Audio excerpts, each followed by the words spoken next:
Hello everyone, आज हम सीखेंगे कक्षा 10वीं गणित अध्याय 3 की प्रश्नवाली 3.2। हमें यहाँ प्रश्न दिया है कि 2x प्लस 3y बराबर 11 और 2x माइनस 4y बराबर माइनस 24 को हल कीजिए और इसमें m का मान ज्ञात कीजिए जिसके लिए y बराबर mx प्लस 3 हो। यहाँ अगर प्रश्नावली के हिसाब से इस प्रश्न की बात करें तो हम कह सकते हैं कि इस प्रश्नावली में हम प्रतिस्थापन विधि का प्रयोग कर रहे हैं और सभी को या सभी समीकरणों को हम सरल कर रहे हैं। पर अगर प्रश्न केवल और केवल इतना जब कभी हमें परीक्षा में दिया जाए तो हम इसे प्रतिस्थापन विधि से भी सरल कर सकते हैं और विलोपन विधि से भी सरल कर सकते हैं। हम यहाँ इस प्रश्न को प्रतिस्थापन विधि का प्रयोग करके सरल करेंगे। तो प्रतिस्थापन विधि होती क्या है, सबसे पहले हम उसके बारे में चर्चा कर ले। हम यूं कह सकते हैं कि प्रतिस्थापन विधि या प्रतिस्थापन का मतलब ही होता है कि जो समीकरणें हमें दी जाए उन समीकरणों को हमें पुनर्स्थापित या फिर से स्थापित करना होता है। और उन समीकरणों को फिर से स्थापित करने के बाद यहां जैसे दिया है हमें 2x और 3y, यानी कहीं न कहीं इस x और y के मान हमें ज्ञात करना होता है। तो इसकी शुरुआत हम करते हैं। यहाँ जो समीकरणें हमें दी गई हैं, सबसे पहले हम उन समीकरणों को लिखेंगे। समीकरणों को लिखने के बाद हम उनका पुनर्स्थापन करना शुरू कर देंगे। तो हमने यहां लिखा 2x प्लस 3y बराबर 11। यहां बराबर में संख्याएं, यानी हमने इसको समीकरण 1 दे दिया। जब कभी प्रतिस्थापन या विलोपन की बात की जाए हमेशा हम इतना ध्यान रखें कि बराबर में संख्याओं को रखें। उसके बाद हमें दूसरी समीकरण दी गई है कि 2x माइनस 4y बराबर माइनस 24। इसको हमने समीकरण 2 दे दिया और y बराबर mx प्लस 3 जो कि हमें ज्ञात करना है। अब हम सबसे पहले इन दोनों समीकरणों में प्रतिस्थापन विधि का प्रयोग करें। तो इन दोनों समीकरणों में से किसी एक समीकरण को हम सबसे पहले यहां से हल करना शुरू करेंगे और उस समीकरण को हल करके जो मान आएगा उसको दूसरे समीकरण में रख देंगे। जैसे हमने यहां समीकरण 1 का प्रयोग किया तो हम यहां लिख देंगे प्रतिस्थापन विधि से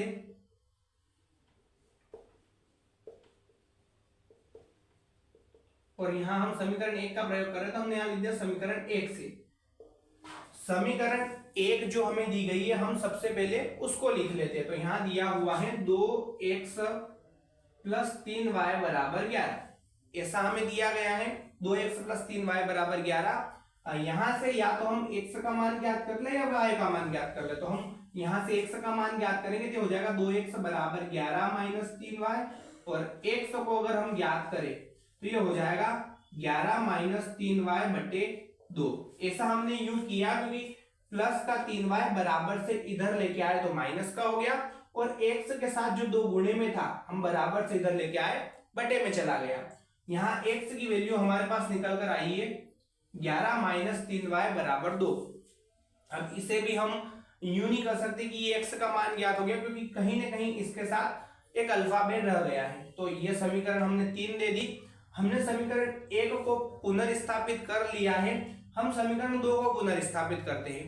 इसे हम किस प्रकार से पुनर्स्थापित करते हैं तो हम यहाँ इस x का मान समीकरण 2 में रख देंगे तो हमारी समीकरण 2 जो है वो पुनर्स्थापित हो जाएगी। तो हम यहां लिखेंगे समीकरण 3 से x का मान समीकरण 2 में रखने पर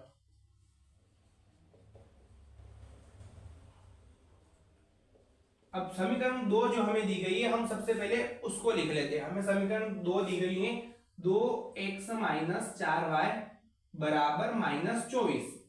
हमने इतना किया। उसके बाद हमें x की जगह 11 माइनस 3y बटे 2 रखना है। हम यहां x की जगह इस मान को रख देंगे तो ये हो जाएगा, हमने यहाँ 2 लिखा, 2 और x के बीच में कुछ नहीं है, मतलब हम कह सकते हैं कि यहाँ गुणा है। हमने कोष्टक लगा के x का मान लिखना शुरू किया, यानी हो गया 11 माइनस 3y बटे 2। इसको हमने x की जगह लिख दिया है। फिर यहां चल रहा है माइनस 4y बराबर माइनस के 24।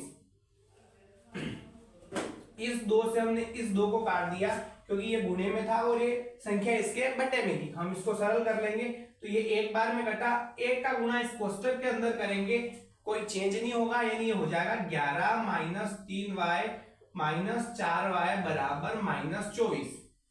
अब यहाँ हम इन दोनों को जोड़ लेंगे क्योंकि माइनस माइनस प्लस होता है, पर बड़ी संख्या जो है वो माइनस की है, यानी जो भी आएगा वो माइनस में आएगा। तो ये हो जाएगा माइनस 7y और आगे चल रहा है 11 बराबर माइनस 24। हम इस प्लस के 11 को या तो बराबर से उधर भेज दे या इस माइनस 7y को बराबर से उधर भेज दे, किसी भी प्रकार से हमें यहाँ से y का मान ज्ञात करना है। और अगर कोई संख्या बराबर से इधर प्लस में उधर जाएगी माइनस में, और बराबर से अगर इधर माइनस में है तो उधर जाएगी प्लस में हो जाएगी। हम 7y को यहीं रहने देते हैं बराबर माइनस 24 और प्लस का 11 बराबर से इधर आगे हो गया माइनस का 11, माइनस माइनस यहाँ हो जाएगा प्लस, पर 24 जो है वो बड़ी संख्या है वो माइनस में है, यानी ये फिर भी हो जाएगा 35 और यहाँ माइनस 7y। y के साथ माइनस 7 गुणे में इधर भेजेंगे, यहाँ माइनस 7 बटे में आ जाएगा। जब कभी गुणे से संख्या को हम भाग में भेजते हैं तो वह चिन्ह में किसी प्रकार का परिवर्तन नहीं करती, यानी हम कह सकते हैं कि यदि इधर धनात्मक कोई संख्या गुणे में होती उधर जाती तो भी वो धनात्मक ही रहती, और ऋणात्मक अगर संख्या इधर होती, जैसे कि यहाँ माइनस 7 है, हमने इधर भेजा, तो गुणे और भाग में जब कभी हम संख्याओं को एक्सचेंज करेंगे उनके चिन्हों में किसी प्रकार का कोई परिवर्तन नहीं होगा। हमने इस माइनस से इस माइनस को काट दिया, उसके बाद 7 एकम 7, 7 5 35, यानी y का मान निकल कर आया है 5। हमने प्रतिस्थापन विधि से मतलब ही यूं निकाला था कि हमें समीकरणों को जो है पुनर्स्थापित करना है। समीकरण 1 को हमने पुनर्स्थापित करके समीकरण 3 को प्राप्त किया था। इस 3 से हमने मान 2 में रखा था, यानी हमने समीकरण 2 को भी पुनर्स्थापित कर लिया है। अब हमारे पास कंडीशन ये बची है कि हम समीकरण 3 को पुनर्स्थापित कर ले, और अगर हमने समीकरण 3 को पुनर्स्थापित कर लिया है तो यहाँ हम y का मान रख देंगे, हमारा x का मान भी ज्ञात हो जाएगा। और जैसा कि हम प्रतिस्थापन के बारे में चर्चा कर रहे हैं कि समीकरणों को पुनर्स्थापित करके मान ज्ञात करना है, वह मान भी बड़ी ही आसानी से ज्ञात हो जाएंगे। तो हम यहाँ लिखेंगे y का मान समीकरण 3 में रखने पर, समीकरण 3 हमें दी गई है x बराबर 11 माइनस 3y बटे 2। हमें y की जगह 5 रखना है तो हम यहां मान रख देते हैं, ये हो जाएगा x बराबर 11 माइनस 3y, यहां हमें y की जगह मान रखना है, 3 और y के बीच में कोई चिन्ह नहीं था, मतलब हम कह सकते हैं कि यहाँ गुणा होगा, हमें y की जगह रखना है 5 बटे में 2। x बराबर 11, 5 क्या हो जाएगा माइनस के 15 बटे 2, हम इसको सरल करेंगे हो जाएगा माइनस 4 बटे 2, क्योंकि प्लस माइनस माइनस और 15 जो कि 11 से बड़ा है, यहाँ चिन्ह आया माइनस का, हम इसको काट लेंगे, 2 एकम 2, 2 दूनी 4, यानी x के बराबर आया है माइनस 2 और y के बराबर आया है 5। हमने प्रतिस्थापन विधि में समीकरणों को पुनर्स्थापित करके x और y के मान तो ज्ञात कर लिए, पर प्रश्न में हमें बोला गया था कि y बराबर mx प्लस 3 ज्ञात कीजिए, यानी हमें यहाँ m का मान ज्ञात करना है। तो हम y का मान यहाँ रखेंगे, x का मान यहाँ रखेंगे, हमारा ऑटोमेटिक m का मान ज्ञात हो जाएगा। तो हम यहाँ लिखेंगे y बराबर mx प्लस 3 और यहाँ पीछे कोष्टक में लिख देंगे x व y के मान रखने पर।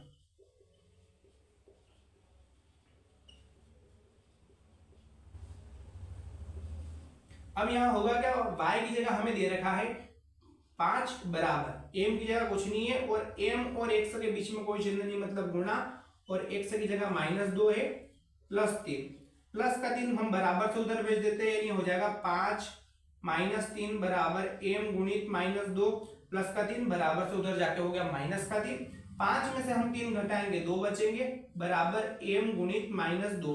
हमने अभी चर्चा की थी अगर गुणे में कोई माइनस वाली संख्या है यहां से निकलकर उधर जाएगी तब भी वह माइनस में ही रहेगी और बटे में चली जाएगी, यानी हो जाएगी m 2 बटे माइनस 2। हम इस 2 से 2 को काट लेंगे, 1 बटे 1, यानी हम कह सकते हैं कि माइनस 1 बराबर m या m बराबर आया है माइनस